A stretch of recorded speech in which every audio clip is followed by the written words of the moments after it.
So my first question is for both of you. With Hightown capturing the diversity of the opioid crisis in New England, but also showing a different story of New England, which is typically perceived as a preppy oasis, what do you all hope people can learn about the current opioid crisis in our country through watching Hightown? I think it's pretty clear in Hightown that the opioid crisis does not discriminate, and it's everywhere. It hits everyone. It's really the backdrop of our story. I mean, it's a part of it, and it's interwoven for sure. And we see like how it makes the circumstances a lot riskier for the characters. You see a little bit more loss in season 2, so it's a dangerous landscape to play in. And my next question is for Monica. With you being able to portray a character who is both queer and a person of color, what is the significance of showing the diversity within our own identities within your character? What's the significance? I mean, it's incredible for me, for the opportunity for me to like represent myself is one that I may not ever have again. And the reason it's such an honor is because when I was growing up, I didn't see a lot of people who looked like me or identified the way that I do. And so to be able to finally be playing a character who is like me in those ways, it's such a relief. And it also gives me some hope for our future, and like more of our conversations in our culture about inclusivity and intersectionality, and being able to open the doors so that we can have even more diverse stories. Because at the end of the day, I'm in the business of storytelling. So if I can represent more stories and another point of view and add that to the mix, it's going to make TV watching a whole lot more fun.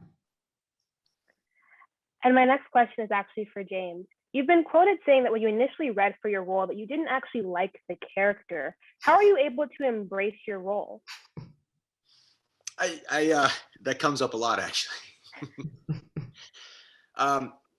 Listen, sometimes there's things about all of ourselves that we don't like, and I think that's part of the human experience. And I read this and I said, oh man, this guy's a bit of an asshole, and then I couldn't stop thinking about him. And maybe I want to give Ray a chance. Maybe I want to give Ray a chance to live. Maybe I want to try to learn how to forgive Ray. Maybe Ray needs to learn how to forgive himself. And I think at the same time, we all carry like these bags of broken glass with us, and we're just trying to put them back together. And my final question is for both of you. If you guys can pick one word to capture season 2, what would it be and why? You go first, Thatch. Oh, me. I think it's the, what is that? What's the word for that thing in the cold? The bite of the cold, Frostbite? Yeah, let's just, the frostbite. Oh, that's a good one though. Frostbite. I like that. I'll say storm. It's just constant motion, constant lightning around, and you never know which direction you're going to be in. I like that. It's a nor'easter. A nor'easter. So my first question for you is that you portray Renee on the show. With this being your second season, how has Renee evolved over the 2 seasons, and what was your preparation process this season? Yeah, I think we still find Renee fighting for a better life for her and her son. I think she's really willing this season to do anything and everything to get that. But I also think we find her in a stronger position than we did last season. And I think, last season she was a little bit more of a pawn in the game, and now she's really a game player. And prepping that, I think, last season, like I said, I think she was still kind of a pawn and figuring out her strengths. But this season, I think she knows her strengths and she knows how to use them. So it was just kind of a different perception that she had on her world. She made her decision. She chose Frankie. She's coming up and kind of taking over, and has like kind of a newfound confidence, I think, this season. And with Renee really tapping into that strength, but also being a mother, how does Renee differ from characters you've portrayed in the past? In a lot of ways. Honestly, as an actor, when you get a role, you try to find ways that you personally relate to them. And Renee's world was definitely something I didn't know a whole lot about. And so I had to kind of open my mind into living in that world and what that would be like.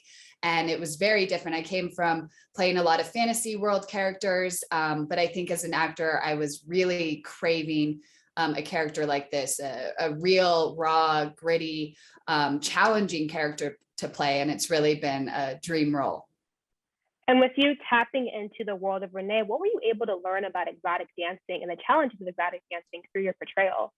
Yes. Okay. So when I booked this role, I could not touch my toes. Okay. I had zero experience in dance or any of that world. And I started taking classes. I had an incredible coach, and I will say it really became an empowering experience. A lot of the girls that dance on our show are dancers, and they were just so motivating and so supportive, and really helped bring out a side of me that I didn't know I had. You know, like that side of Renee is candy. And not only do you have to dance on stage, but you have to be confident doing it. It's a power that she holds. And I had to learn how to portray that. And it ended up being a really great experience. I really, really enjoyed that part. And do you feel like your portrayal of Renee has helped you evolve and grow as an actor? Oh, 1,000%. Not only this role, but the show in general. It's been such an incredible show to be a part of, from Rebecca Cutter, our creator, to our writers, to our producers, to our cast and crew. I've just learned so much. Our cast are incredible teammates, and you know, Starz really allows us to play as actors. And so I've really learned a lot and grown through Renee, and have just craved this role, and then learned a lot from her. So my first question is for both of you. With Hightown offering a different perspective and portrayal of New England, what was the initial inspiration for this show?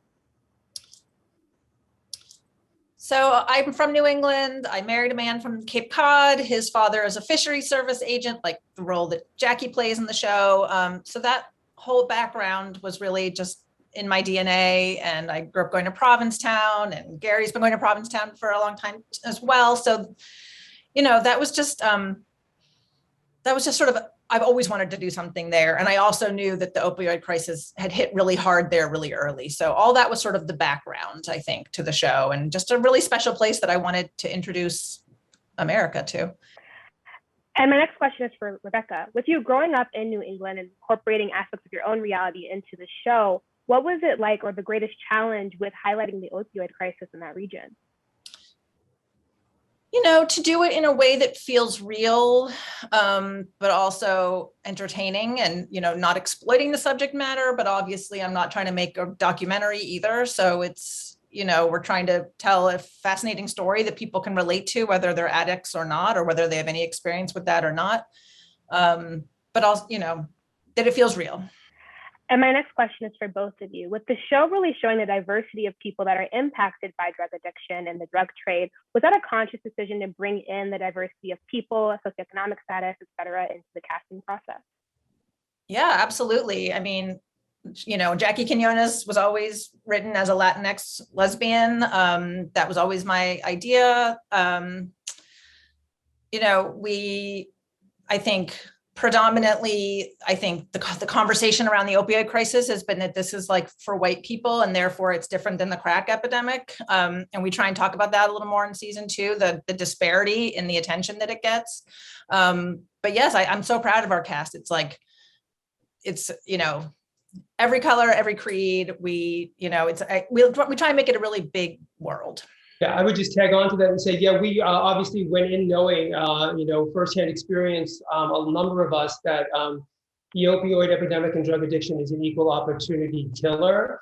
And I think that's reflected on the page and on screen. And certainly when we were in casting, every executive producer on the show was very conscious of making sure that our world that we created reflected the world that we live in, which is diverse. So yes, that was a very conscious effort. And my next question is also for the two of you. What was your collaboration process together, but also with the cast, to bring life into the storyline? You know, the cast is so amazing. They're so invested in the story.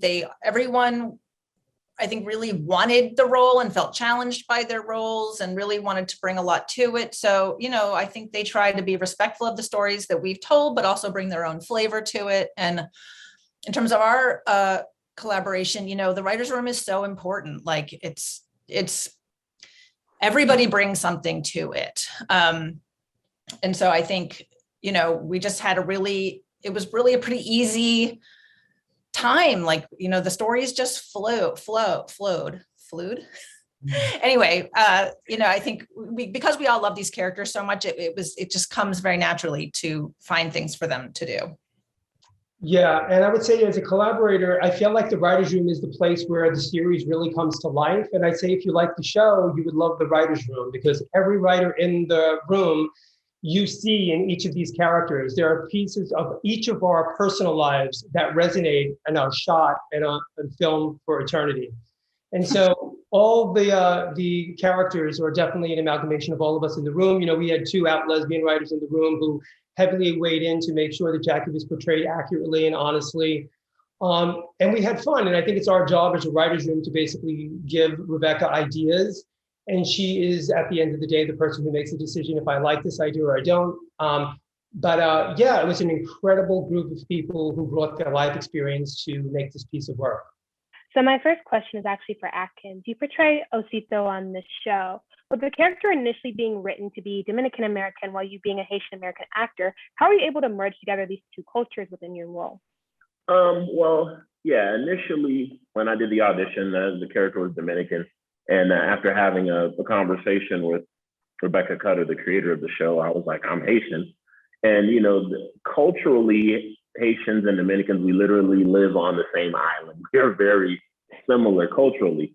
So it wasn't a huge leap to be like, can he be, can his background be from both countries? So making that work is, I felt worked pretty seamlessly with what was already there on the character, but it gave me something to latch onto that was real to me. So, and I think that it's worked out pretty well. And my next question is for both of you. With Hightown showing a different portrayal of New England and really showing the diversity of the opioid crisis we have in our country, what do you hope people can learn about the current opioid crisis through watching the show? Well, I guess that there are, it's dangerous.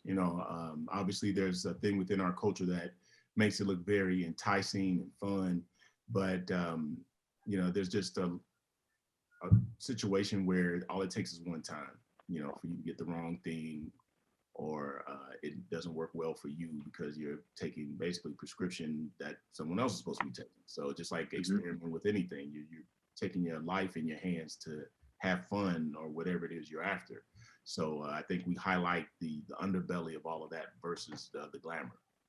I would also say that you really see that there's a human element. A lot of times when you think of addiction, you think of people who are addicts. There's very much a negative kind of light that's shown on people who struggle with addiction. But at the end of the day, they're people, and they are suffering. And many of them would like to not be in the situations that they're in, but addiction is difficult. So I think that with a lot of the stories that are told on the show, with a lot of the characters that you encounter, it really kind of shows you that there's a human face behind what's happening there. And my next question is also for both of you. With the show not only capturing the humanity of this crisis, but also the diversity of it, what was it like expanding the conversation outside of it traditionally being the urban Black experience? I think it creates more empathy, similarly to what Atkins was saying, to the humanity of it, that these are people, and no matter what race or social economical background, that we're dealing with human beings, and that there are people of different walks of lives that are being affected by the opioid crisis. It's not just the suburban crisis, not just an urban crisis, it's an all-around crisis, and you'd be surprised as to who's dealing with this addiction. I would say that, obviously there is a deeper message being told there, right? So, but at the end of the day, it is also entertainment. So I'd hope that they'd watch it and come away with enjoying a show that's great storytelling, great writing, great action, with great characters, but also, like we said, that, that sort of message of that this is something that it affects everybody. It's far-reaching. It's everybody on the country. There's nobody who's outside of the reach of addiction. You know?